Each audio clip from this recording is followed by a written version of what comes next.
It's Monday afternoon. அன்றைக்கி என்ன பிளான்னு பார்த்தீங்கன்னா, சிக்கன் பிரியாணி பண்ணலான்னு தான் பிளான் பண்ணியிருந்தேன். அதுக்கு முன்னாடி நம்ம மார்னிங் வாஷ் பண்ணி வச்சு பாத்திரம்லாம் எடுத்து அரேஞ்ச் பண்ணி வச்சுட்டு அதுக்கப்புறம் தான் ஒர்க்கே ஸ்டார்ட் பண்ணோம். அப்படி நம்ம முட்டையும் வேக போட்டுட்டு பிரியாணிக்கான இதெல்லாமே ரெடி பண்ணிகிட்டு இருந்தோம். அப்படியே ஹஸ்பண்டும் வந்துட்டு சிக்கன் வாங்கிட்டு வந்துட்டாங்க. அவங்களே வந்துட்டு நம்மளுக்கு வாஷ் பண்ணி கொடுத்துட்டாங்க. ஸோ நம்ம இஞ்சி பூண்டு ரெடி பண்ணுறது, வெங்காயம் கட் பண்ணுறது, அந்த வேலையெல்லாம் பார்த்துட்டு இருந்தேன். நம்ம இன்றைக்கி பார்த்திங்கன்னா பாஸ்மதி ரைஸில் தான் பிரியாணி பண்ண போகிறோம். நம்மகிட்ட பிரியாணி பாத்திரம் தனியாக இல்லை.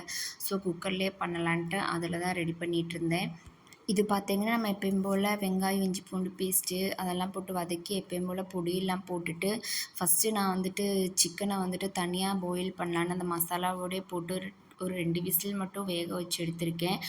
அப்போயே கொஞ்சம் சிக்கன் வந்துட்டு ஓரளவுக்கு நம்மளுக்கு வெந்துடும். அதுக்கப்புறம் நம்ம ரைஸ் போட்டு மறுபடியும் ஒரு விசில் இல்லை 2 விசில் விட்டோம்னா நம்மளுக்கு கரெக்டாக இருக்கும்.